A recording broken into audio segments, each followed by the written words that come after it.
દેશદાજ ઊભી કરતા આ ગીતના શબ્દો માત્ર ગાવા પૂરતા નથી, પરંતુ આ ગીતના શબ્દોને સાર્થક કર્યા છે દાહોદના આલબી ગામના વતનીઓએ.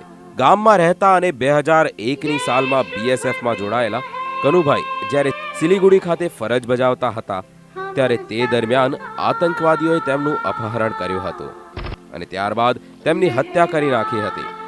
જોકે તેમની શહીદી એળે ના જાય અને ગામના આ સપૂતને લોકો હંમેશા માટે યાદ રાખે તે માટે ગામમાં તેમનું મંદિર બનાવાયું છે અને ગ્રામવાસીઓ દ્વારા શહીદને યાદ કરી મંદિરમાં રોજ સવાર સાંજ પૂજા અર્ચન પણ કરવામાં આવે છે.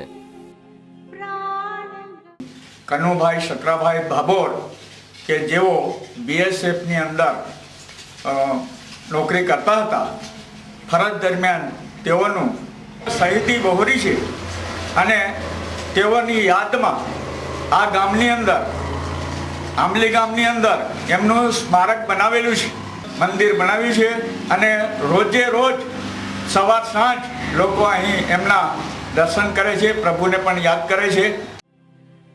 માતા પિતા માટે દીકરો ગમે તેટલો મોટો થાય પરંતુ તેમની નજરમાં તો તે નાનો જ રહે છે. ત્યારે આ વૃદ્ધ દંપતી પાસે પોતાનો વહાલ સોયો દીકરો નથી, પરંતુ માત્ર તેની યાદ છે અને તેની સ્મૃતિ માટે ગામમાં ઊભું કરાયેલું આ મંદિર. પોતાના દીકરાની વિદાયનો આ માતા પિતાને સહેજ પણ રંજ નથી, તો સાથે જ પોતાના પુત્રએ દેશ માટે આપેલી કુરબાનીનો ગર્વ પણ એટલો જ છે. બીએસએફમાં નોકરી કરતો હતો, તઈને તઈ ઓફ થઈ ગયો છે. એની શહીદી માટે અમે ગામમાં મંદિર બનાવ્યું છે. બોલો. એની મૂર્તિને અમે રોજ સેવા પૂજા કરીએ છીએ. દેશની શાંતિ માટે 24 કલાક સરહદ પર તૈનાત રહેતા આવા જવાનોને ગમે તેટલી અંજલિ આપીએ તેટલી ઓછી છે. દર વર્ષે આવા રાષ્ટ્રીય તહેવારો જ માત્ર તેમને યાદ કરવા માટે પૂરતા નથી. દરેક દેશવાસી આવા સપૂતોને સાચા હૃદયથી યાદ કરે તે પણ એક અંજલિથી ઓછું નથી.